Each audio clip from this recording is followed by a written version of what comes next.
네, 여러분 반갑습니다. 우리 늘 하던 대로 손을 흔들면서 우리 주변 성도님들과 할렐루야로 서로 인사를 나누도록 하겠습니다. 할렐루야, 반갑습니다. 할렐루야, 반갑습니다. 다 아시다시피 광고 말씀드린 대로 제가 지난 토요일 날 아버님의 그 소천 소식을 듣고 토요일 오후부터 바빴어요. 비행기 표도 구하는 것부터 바빠가지고 주일날 아침 일찍 한국으로 가서 아버님 장례를 잘 치르고 어저께 오후에 돌아왔습니다. 저희 아버님께서 85세에 돌아가셨습니다. 85세 돌아가셨고 꽤 오랫동안 양로병원에 계셨습니다. 양로병원에 계셨고 한국 시간으로 토요일 날 밤에 주무시다가 새벽에 돌아가셨더라고요. 주무시다가 새벽에 돌아가시고 이제 새벽에 그 요양사들이 이제 알고 이제 가족에게 연락하고 그렇게 연락이 이렇게 되었다고 제가 이야기를 들었습니다. 제가 저희 집에 삼형제가 있는데 그 삼형제 가운데 제가 아버지를 제일 많이 닮았어요. 키도 그렇고 등치도 그렇고 성격도 그렇고 걸음걸이도 그렇고 목소리도 그렇고 그래서 특별했는데 그렇게 아버지를 먼저 떠나 보냈습니다. 기도해 주신 모든 분들에게 진심으로 감사드립니다. 제가 한국 가기 전까지 여러분 다 아시다시피 베드로전서의 말씀을 전하고 있었습니다. 베드로전서 1장, 2장 말씀을 전하고 지난주에 원래 오늘 본문 말씀인 3장 1절부터 7절 말씀 아름다운 부부라고 하는 제목으로 말씀을 다 준비하고 설교를 못하고 그러고 갔죠. 그래서 또 한 주간 한국에 있다 보니까 전혀 여유가 없어가지고 따로 말씀을 따로 준비할까도 생각했는데 정말 여유가 없더라고요. 정말 여유가 없어가지고 지난주에 준비했던 말씀을 연이어서 계속해서 해야 되겠다. 그래서 베드로전서 3장 1절부터 7절까지 있는 말씀을 전하게 되었습니다. 제목이 아름다운 부부입니다. 아름다운 부부. 이 말씀을 전함에 있어서 굉장히 부담이 없지 않았습니다. 왜냐하면 여러분 다 아시다시피 최근에 이 부부가 깨어지는 부부들이 참 많지 않습니까? 한국이나 미국의 교포 생활이나 마찬가지로 이혼율이 어마어마하게 많습니다. 굉장히 이혼율이 높습니다. 이혼율도 높고 또 우리 성도님들 중에는 이혼은 안 했지만 사별한 분도 먼저 계시고 또 자녀들이 그럼 빨리빨리 또 결혼을 했으면 좋겠는데 결혼을 안 한 자녀들도 또 상당히 많아요. 우리 교인들도 많습니다. 우리 교인뿐만 아니라 추세가 요즘 젊은 사람들 추세가 결혼들을 왜 그렇게 안 하는지 모르겠어요. 결혼을 안 하는 이 경우도 많고 그래서 아름다운 부부라는 제목으로 말씀을 전한다는 게 참 쉽지 않겠다 그런 생각을 먼저 해보게 되었습니다. 그럼에도 불구하고 있잖아요. 여러분 다 아시다시피 하나님께서 만드신 공동체 가운데 가장 귀한 공동체는 가정 공동체고 그 중에 기초가 되는 것은 부부입니다. 부부. 부부를 통해서 가정이 이루어지고 가정을 통해서 교회 공동체가 또 이루어지게 되는 것입니다. 그래서 이 부부 관계가 사실 굉장히 중요합니다. 굉장히 중요하고 참 귀합니다. 그런데 요즘은 말씀드린 대로 이혼율이 굉장히 증가하다 보니까 한국 텔레비전 보니까 이제는 이혼한 사람들만 나오는 텔레비전 프로그램도 있고 그런 것들 많이 봅니다. 옛날에 우리 성도님들이 젊었을 때만 하더라도 이혼을 굉장히 부끄러운 일로 생각했습니다. 그래서 드러내지도 않았고 숨겼던 일이었는데 요즘은 부끄럽지 않습니다. 다들 부끄럽지도 않고 숨기지도 않습니다. 텔레비전에서도 그냥 연예인들이 그냥 아주 자랑스럽게 그냥 이혼한 것을 이야기하고 또 뭐 이혼한 사람들끼리 나와서 뭐 프로그램을 진행하고 뭐 이런 것들을 보면서 참 이 세대가 많이 변해버렸다 그런 생각을 합니다. 그러나 그렇게 세대가 변했음에도 불구하고 성경의 진리의 말씀은 하나님께서 원하시는 것은 아름다운 부부 관계를 맺으라는 것이 하나님께서 원하시는 모습입니다. 그리고 또 뭐 이혼을 경험해 보신 분들은 아실 거고 우리가 주변에서 이혼한 분들을 많이 보게 됩니다. 이혼은 결코 즐거운 일이 아닙니다. 너무너무 고통스럽고 마음 아픈 일이에요. 너무너무 고통스러운 일이에요. 뭐 해보신 분들은 잘 아실 거예요. 그리고 그 자녀들에게 미치는 그 상처는 어쩌면 우리가 예상하는 것보다도 훨씬 더 큰 아픔일 수 있습니다. 실제로 제가 아는 몇몇 젊은 사람들을 만나보면요. 왜 결혼 안 했냐 물어보면 대답 가운데 이런 대답하는 친구들이 많아요. 결혼하면 뭐합니까? 다 이혼하잖아요. 제 친구 부모님들 다 이혼하셨어요. 저한테 그렇게 이야기해요. 그래서 이 젊은 친구들에게 정말 우리가 알지 못하는 그 아픔들이 굉장히 크구나 그런 생각을 하게 됐습니다. 저희 아버님도 저희 어머님과 57년 결혼 생활을 하셨더라고요. 계산을 해보니까 57년 결혼 생활을 잘 하셨죠. 잘 하셨는데 뭐 이제 아버님 장례식이 끝나고 이제 뭐 옛날 추억을 이야기하면서 저희 어머님께서 이제 그런 이야기 하시더라고요. 옛날에 66년에 결혼하셨어요. 그때 결혼하고 이제 그때는 살기가 힘들었지 않습니까? 살기가 힘드니까 3명의 아들을 낳으니까 또 시부모님 모시고 살았거든요. 저희 부모님이. 그러니까 저희 어머님이 이 신앙생활 열심히 했는데도 불구하고 살기가 힘들고 그러니까 잠깐이지만 참 떠나고 싶었을 때도 많았다. 그런 이야기 하시더라고요. 그냥 그랬는데 새 아이들을 보니까 그럴 수가 없더라는 거죠. 그럴 수가 없어서 이제 이렇게 한평생 살았는데 그게 이제 57년이 됐다고 이제 그렇게 이야기를 하시더라고요. 이렇게 참 부부간에 한 부부로 이렇게 간다는 건 참 축복입니다, 여러분. 축복이고 그 이혼은 말씀드린 대로 뭐 그게 제가 나쁘다는 것은 절대 아니고요. 대단히 아픈 일입니다. 아픈 일인 것만은 분명한 사실이에요. 그들은 너무너무 아픈 일을 경험을 하게 되는 겁니다. 자, 그러면서 이제 하나님께서는 우리들에게 아름다운 부부 관계를 맺으라고 이야기를 하고 성경에 전체적으로 보면 그 이야기를 하고 있고요. 또 오늘 말씀을 사실 자세히 보면요. 뭐 이 단순한 부부 관계를 잘 맺으라는 게 아니라 믿는 아내와 믿지 않는 남편과의 관계를 이야기하고 있는 겁니다. 1절에 보면 아내들아 이와 같이 자기 남편에게 순종하라.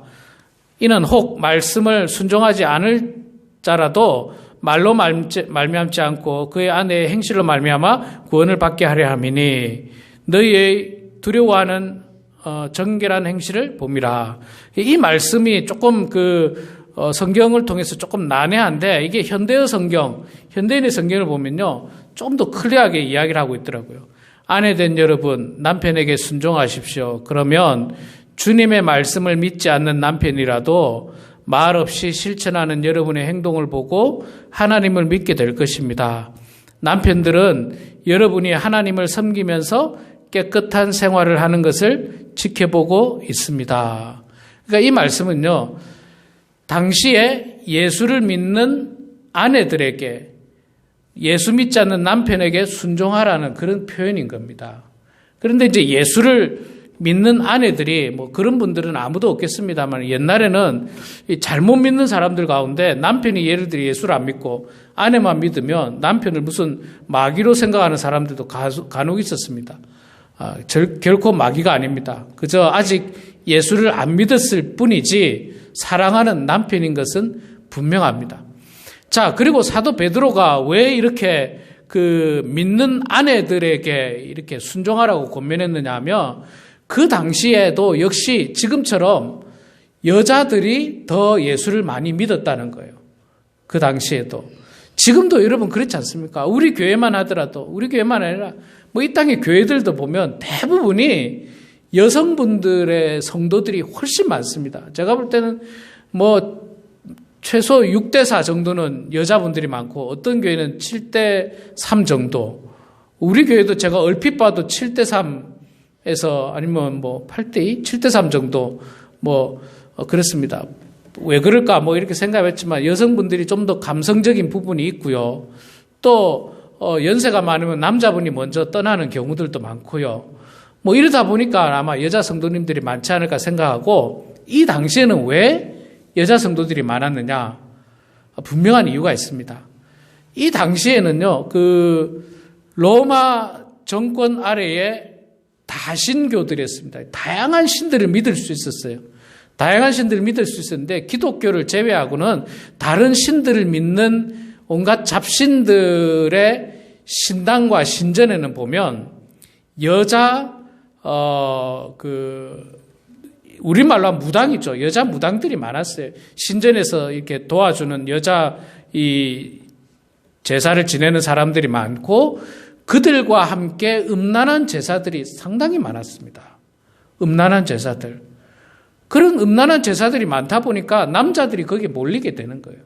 그리고 반대로 우리 기독교는 어떻습니까? 음란한 제사가 아닐 뿐만 아니라 굉장히 도덕적이고 윤리적인 것을 강조하고 있지 않습니까? 더 나아가서는 우리 한국 기독교만 하더라도 술이나 담배라든지 유흥이라든지 뭐 부정한 것들을 다 반대하고 있지 않습니까? 그렇기 때문에 남자들이 교회 나오는 것을 그래서 꺼리는 경우들이 비교적 많아요. 비교적 많습니다. 젊은 청년들은요, 교회를 나오고 싶어도 딱 걸리는 것 중에 하나가 술, 담배 문제예요. 젊은 청년들은. 교회는 나가고 싶은데 교회에서 술 먹지 말라, 담배 피지 말라 하니까 이게 불편한 거예요. 젊었을 때는 이게 막 술도 먹고 담배도 피고 이러는데 교회에서 좀 그걸 반대하고 막 그러니까 이게 불편해서 나가는 동 마는 동 하다가 이제 떠나는 경우들도 이렇게 많고, 또 한국 사회는요, 아직도 문란해요. 남자들이 타락할 만한 아주 문란한 어떤 유흥업이 굉장합니다. 아직도 굉장해요.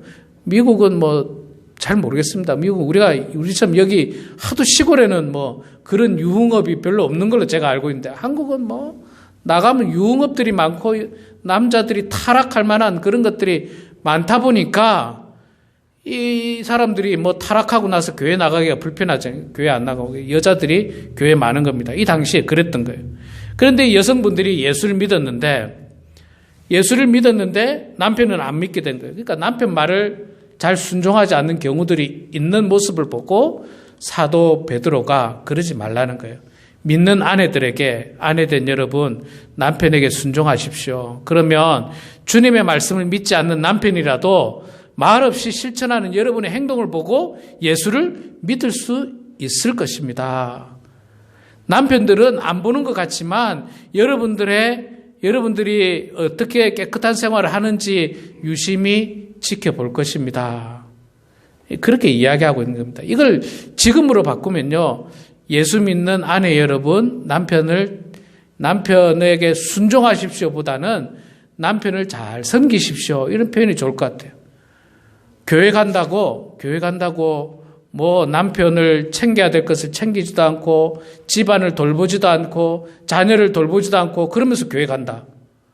이러는 거는 옳지 않다는 거죠. 옳지 않고, 교회를 가게 된다면 가기 전에 이미 잘 준비해 놓고, 남편을 위해서, 아내를 또 자녀를 위해서 잘 준비하고, 그러면서 열심히 교회 다니고, 오히려 남편에게 더 잘하십시오. 그렇게 표현을 하고 있는 것입니다.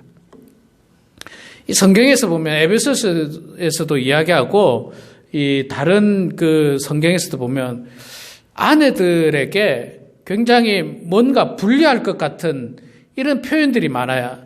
아내들이여 남편에게 복종하라. 에베소서에 그렇게 말씀하죠. 또 여기는 순종하라. 이런 표현들이 성경에 많습니다. 그래서 무슨 여성학자들이나 여성 인권자들은 성경은 여자에게 불리하다, 여자에게만 무조건 순종하라고 이야기한다 여러분 그렇게 이야기를 하는 분들이 있습니다. 근데 그건 대단히 큰 오해예요. 대단히 큰 오해고 성경을 깊이 안 본 사람들이 하는 말이에요. 제가 여러분 아마 그때 한번 말씀을 드린 적이 있습니다. 이 에베소서 5장에 보면요. 아내와 남편들에게 이야기하는데 어찌 보면 남편들이 더 어려운 사명을 부여받았어요. 그래서 제가 한번 읽어볼게요. 여러분, 그러므로 교회가 그리스도에게 하듯 아내들도 범사에 자기 남편에게 복종하라. 이것만 읽으면 아내가 굉장히 불리한 것 같아요.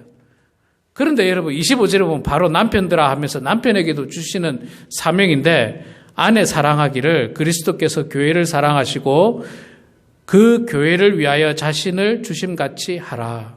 이게 무슨 말입니까? 남편들은 아내를 사랑하라. 얼마만큼 사랑하라 하냐면 예수님께서 교회를 위해서 죽으셨을 만큼 사랑하라. 줄여서 말하면 아내들아 남편들에게 복종하라. 남편들은 아내를 위해서 목숨 걸어라.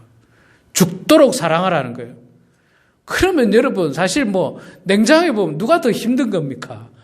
이건 사실 누가 보더라도 어찌 보면 절대로 아내에게 불리한 게 아니에요. 남편에게 어떻게 보면 더 큰 사명이 주어진 거예요. 죽을 만큼 사랑하네. 그리스도께서 교회를 위하여 죽으실 만큼 사랑했던 것처럼 남편들은 아내를 그렇게 사랑하라는 거예요. 그렇게 사랑하라. 그러니까 절대로 여자들에게 불리한 성경 말씀이 아니에요. 오히려 남편들에게 큰 사명이 주어진 거예요. 무거운 사명이 주어진 거예요. 죽을 만큼 죽도록 목숨 걸고 아내를 사랑해야 되는 사명이 그에게 있습니다. 자, 계속해서 이제 다시 말씀으로 좀 베드로서로 돌아오면요. 아내들에게 남편에게 순종하고 남편에게 잘하라. 그렇게 이야기하는데 구체적으로 뭘 어떻게 잘해야 되는가? 구체적으로 어떻게 잘해야 되는가 하면서 3절, 4절에 이야기하고 있습니다. 너희의 단장은 머리를 꾸미고 금을 차고 아름다운 옷을 입는 외모로 하지 말고 오직 마음에 숨은 사람을 온유하고 안정된 심령에 썩지 아니할 것으로 하라. 이는 하나님 앞에서 값진 것이니라. 간단하게 말하면요. 외모를 치장하고 외모를 가꾸는 일에 신경 쓰기보다는 마음을 가꾸어라. 그런 표현이죠. 마음을 가꾸어라. 한국에 있는 한국 사람과 미국에 있는 우리 한국 사람의 큰 특징 중에 하나가요. 한국에 있는 한국 분들은 외모에 굉장히 신경을 많이 쓴다는 것을 제가 발견하게 됩니다. 정말 한국에 있는 한국 분들은 화장도 많이 하고 옷도 아주 잘 입고 가방이나 액세서리나 이런 것들이 그냥 막 아주 명품에다가 아주 그냥 이런 것들에 신경을 많이 씁니다. 그래서 여러분 다 아시다시피 한국에서 제일 그 비즈니스가 잘 되는 병원은 피부과하고 성형외과예요. 피부과하고 성형외과. 이건 최고로 비즈니스가 잘 되는 병원이라고 그렇게 이야기하더라고요. 근데 이 두 개다가 보험이 안 되는 것들이 많아요. 왜냐하면 얼굴을 가꾸고 이런데 보험이 왜 됩니까? 아픈 것을 하는 게 아니기 때문에. 근데 이제 미국에 있는 우리 교포들은 한국에 있는 이 사람들보다 훨씬 더 좀 수수합니다. 제가 보더라도 옷도 수수하게 입으시고 검소하게 입으시고 화장도 마찬가지고 수수하게 입으십니다. 성경은 하나님께서는 끊임없이 이야기합니다. 나는 외모를 보지 않는다. 그 중심을 본다. 마음을 본다는 거죠. 이게 하나님의 일관된 표현이에요. 일관된 표현. 오늘 말씀도 똑같지 않습니까? 3절 4절에 머리를 꾸미고 금을 차고 아름다운 옷을 입고 이런 외모를 치장하는 것보다는 마음을 잘 가꾸어라. 온유하고 안정된 심령에 썩지 아니할 것으로 하라. 마음이 착해야 된다. 우리 세상 사람들도 그런 말 하더라고요. 얼굴 예쁜 사람, 잘생긴 사람하고 살면 1년은 행복하대요. 1년 지나고 나면 잘생긴 사람이나 못생긴 사람이나 1년 지나고 나면 다 똑같습니다. 그런데 마음이 착한 사람하고 살면요. 평생이 행복하다는 거예요. 평생이 행복하다는 거예요. 우리 성도님들의 저보다 더 오래 사셨으니까 이 말을 정말 공감하실 거예요. 아이고, 아무리 이쁘고 아무리 잘생겨봐야 1년 지나면요. 결혼하고 1년 지나면 비슷해요. 중요하진 않아요. 근데 마음은 평생 가요, 평생 갑니다. 마음이 아름다운 사람은요, 평생 행복해요. 배우자가 마음이 아름다우면 평생 행복합니다. 그래서 우리는 자꾸 마음을 가꾸어야 됩니다. 마음을. 어찌 보면요, 여러분, 신앙생활도 하나님을 믿고 그 다음에는 마음을 가꾸는 일이 신앙생활입니다. 어떤 마음으로 가꾸느냐? 예수 그리스도의 마음을 우리가 닮아가고 배우는 거예요. 계속해서. 나의 어떤 성격, 나의 어떤 그런 것들을 자꾸 다듬어 가는 것이 아니라 예수님을 닮아가는 마음이 진짜 신앙생활인 거예요. 우리가 기도하는 이유도 결국은 예수님 마음 닮아가는 거고, 성경을 읽는 것도 예수님을 닮아가는 거고, 봉사하는 것도 예수님을 닮아가는 거예요. 그게 신앙생활입니다. 그게 신앙생활. 그래서 정말 갈라디아서 2장 20절 말씀처럼, 그래서 나의 자아는 날마다 죽고 내 속에 그리스도께서 살아 역사하는 것이 바로 신앙생활인 겁니다. 그게 신앙생활이에요. 내가 성격이 어떻는데, 내가 어떻는데, 이런 사람은요, 여전히 거듭나지 못한 사람이에요. 다듬어지지 못한 사람이에요. 예수 그리스도의 십자가 보혈로 씻음받고 다듬어지고 깎여야 되는데, 내 모난 성격이 깎이지 않고 여전히 그냥 불쑥불쑥 튀어나와서 그리스도의 성품이 아니라 아주 세상의 못된 성품들이 나오게 되면 여러 사람을 힘들게 하고 여러 사람을 고통스럽게 하는 겁니다. 그렇기 때문에 우리는 끊임없이 마음을 가꾸어 나가야 됩니다. 마음을 잘 가꾸어서 예수 그리스도를 닮는 사람은 성공한 인생이에요. 그게 성공한 인생입니다. 저는 늘 우리 사랑하는 자녀분들,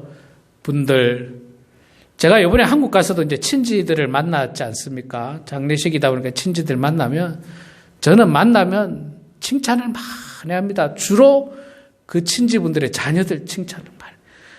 예쁘게 생겼다부터 멋있게 생겼다. 칭찬을 제가 많이 합니다. 그러면요, 정말 공통점 중에 하나는 너무너무 좋아해요. 너무너무 좋아해요. 너무너무 좋아하더라고요. 그리고 거기다가 제가 칭찬하면 이제 덩달아서 자랑까지 하죠. 덩달아서. 그래, 맞아 하면서 우리 딸이 어쩌고 저쩌고 하면서 돈을 잘 벌고 어쩌고 그럼 또 제가 칭찬합니다. 그런데 저는 그 자녀들의 이야기를 들을 때마다 세상에서 성공하고 돈을 잘 벌고 높은 자리에 오르고 이런 것들을 그렇게 대단하게 절대 보지 않습니다. 그것보다는 첫째는 하나님 잘 믿는가를 제가 보는 거죠. 하나님 잘 믿는가, 그 자녀가. 둘째는 부모님 잘 공경하는가. 부모님 잘 공경하는가. 제가 그거 물어봐요. 어떻게 부모님이 공경하는가. 은근슬쩍 물어보거나 보면 알잖아요. 그런데 아무리 세상에 성공해도 예수 안 믿고 부모님 공경 안 하고 그런 친구가 무슨 대기업에 뭐가 됐니? 무슨 집을 엄청 큰 거 샀니? 아무런 저는 부럽지도 않고 아무렇지도 않아요. 그거는 있잖아요. 그거는 아무런 의미도 없어요. 무슨 차를 타고 그런 거는 아무 쓸데없는 것들이에요. 하나님을 얼마나 잘 믿느냐. 부모님을 얼마나 잘 공경하느냐. 부모님을 얼마나 잘 마음을 보는 거예요. 마음이 정말 제대로 된 사람인가, 아니면 마음은 제대로 되지 않고 겉만 번지르르한 사람인가. 겉만. 여러분, 하나님도 이렇게 겉은 안 보고 마음을 보듯이요, 우리 사람들도 똑같아요. 우리 사람들도 이제는 겉은 중요하잖아요. 마음이 착해야 돼요. 마음이 착해야 돼요. 아무리 잘생긴 남자라도 마음이 아주 음흉하고 못된 사람이면 그 쓸모없는 사람이에요. 쓸모없는 사람. 또 뭐 여자도 마찬가지예요. 아무리 예뻐도 있잖아요. 아무리 예뻐도 마음이 아주 못돼 먹었으면 그 정말 힘든 사람이에요. 힘든 사람이에요. 마음, 외모는 관계없어요. 외모는 뭐 세상 사람들이 볼 때는 아무렇지, 외모는 뭐 볼품없다 할지라도 마음이 착하면요. 그것만큼 예쁜 게 없어요. 그것만큼 예쁜 게 없어요. 그것만큼 멋있고 아름다운 게 세상에 없는 겁니다.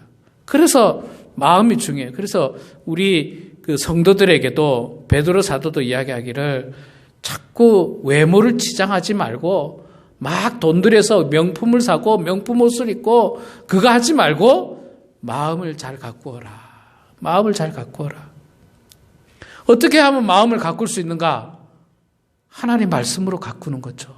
하나님 말씀으로 성경 말씀을 읽으면서 묵상하면서 기도하면서 그러면서 마음을 가꾸는 거예요. 저는 이번에 이 장례식을 치르면서 있잖아요. 저는 이제 교회 생활을 오래 했다고 이야기했지 않습니까? 교육자 생활을 제가 오래 해서 성도님들의 장례식도 제가 많이 참석하고 성도님들의 장례식 할 때 조금 더 깊은 사연들도 많이 저는 교육자로서 알았습니다. 지금까지. 그런데 이제 은혜롭게 형제가 많은 집안에 은혜롭게 장례식도 치르고 은혜롭게 다 하는 집도 있고요. 은혜롭지 못한 집도 있어요. 은혜롭지 못해가지고 이걸 뭐 기독교 장으로 해야 되니 뭐 불교로 해야 되니 이것부터 벌써 싸우기 시작하면서 막 옆에서는 목탁을 치고 옆에서는 찬송가 부르고 저는 이것도 봤어요. 같은 장례식장에서 그렇게도 하는 것도 저는 봤는데 그런 것들을 많이 봤는데 제가 이번에 장례식 치르면서 제일 감사했던 거는 저희 삼형제가 굉장히 우애가 좋거든요. 우애도 좋고 뭐 당연히 하나님 다 잘 믿고 너무너무 기쁘고 감사하더라고요. 너무너무 기쁜 거예요. 말할 수 없이 기쁜 거예요. 말할 수 없이. 저희 형님도 신앙생활 잘하고 제 동생도 신앙생활 잘하고 뭐 저는 목사니까 당연히 이렇게 믿음으로 한 가정이 되니까요. 이게 너무너무 기쁘고 흐뭇하고 너무너무 감사하고 하나의 잡음도 없고 단 하나의 마음 상함도 없고 다 양보하는 거예요. 다 양보하는 거예요. 다 양보하는 거예요. 막 저한테도 막 제가 미국에서 여기까지 오는 게 돈도 많이 들었다고 저한테도 막 돈 주려는 거 저는 또 안 받는다고. 다 양보하는 거예요. 다 양보하는 거예요. 얼마나 감사한지 모르겠더라고요. 이게 가정 안에 천국이고 축복이더라고요. 그래 형제들이 우애가 좋으니까요. 조카들 사이도 너무너무 좋더라고요. 제가 보니까 너무너무 좋고 이게 진짜 하나님께서 말씀하시는 가정 안의 천국이구나.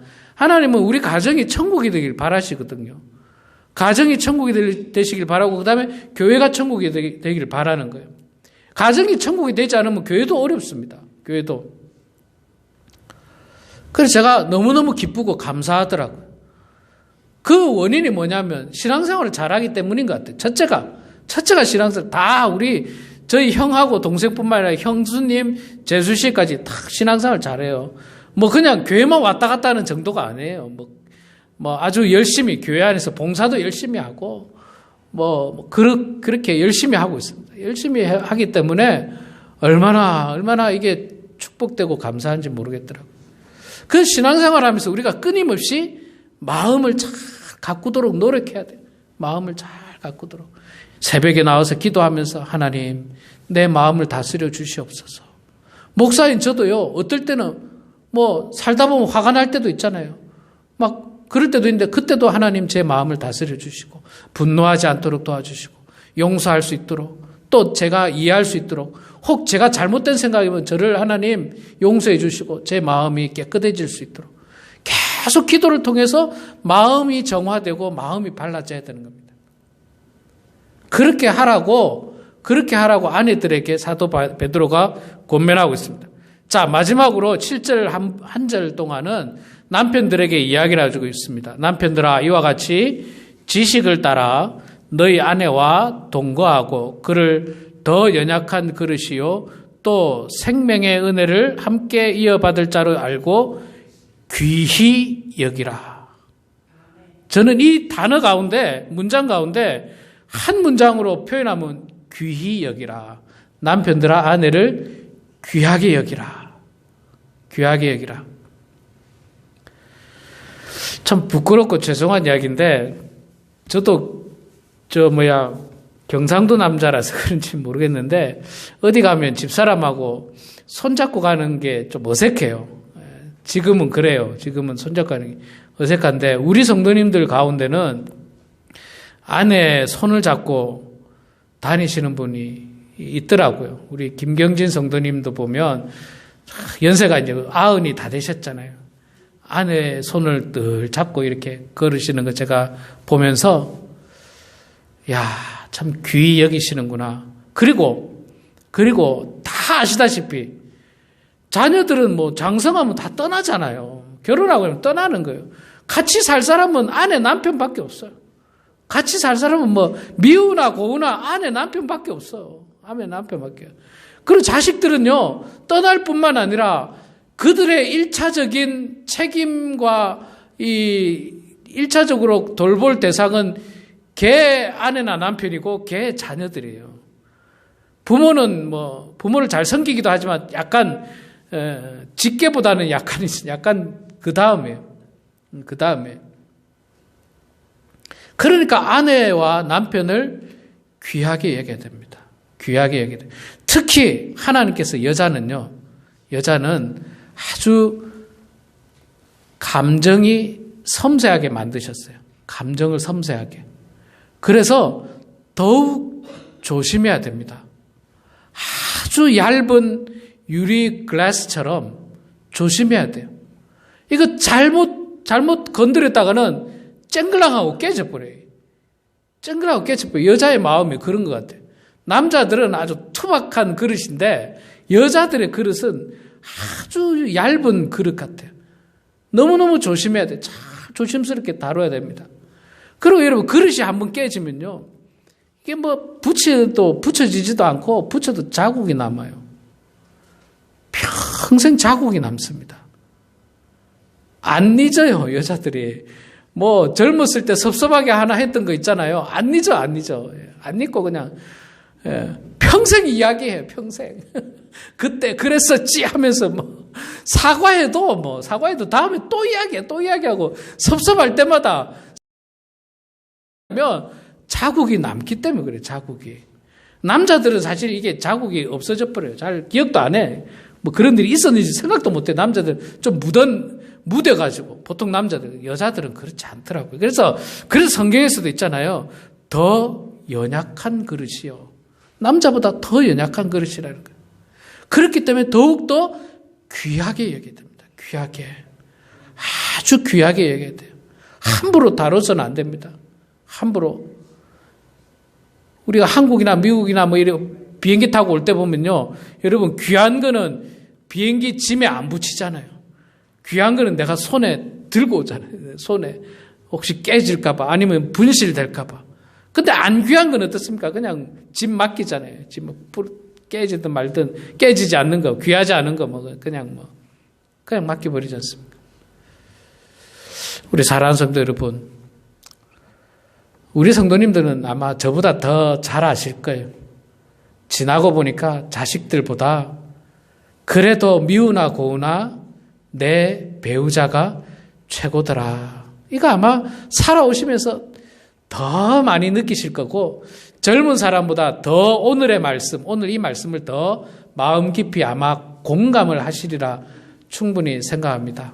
우리 사랑하는 배우자를 위해서 남은 여생 여러분, 은혜 가운데 더욱더 서로 귀하게 여기고 섬기고 순종하고 좋은 관계 가운데서 하나님이 기뻐하시는 아름다운 가정을 이루시고, 그 아름다운 가정을 분명 자녀들이 볼 겁니다. 자녀들이 볼 거예요. 그래서 자녀들에게 좋은 모습을 보이셔서 자녀들도 또 아름다운 가정을 꾸밀 수 있도록 그렇게 하는 예수 가족이 되시고 하나님의 은혜가 풍성한 여러분들의 삶이 되시기를 소망합니다. 기도하겠습니다. 사랑의 아버지 하나님, 은혜를 감사합니다.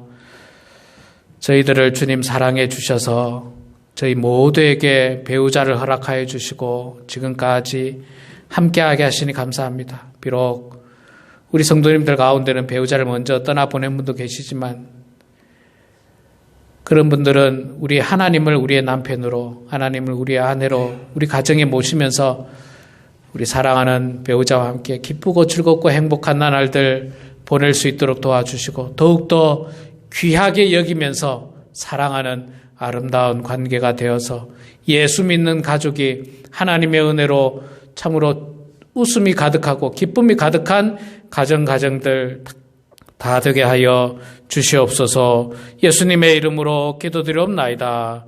아멘.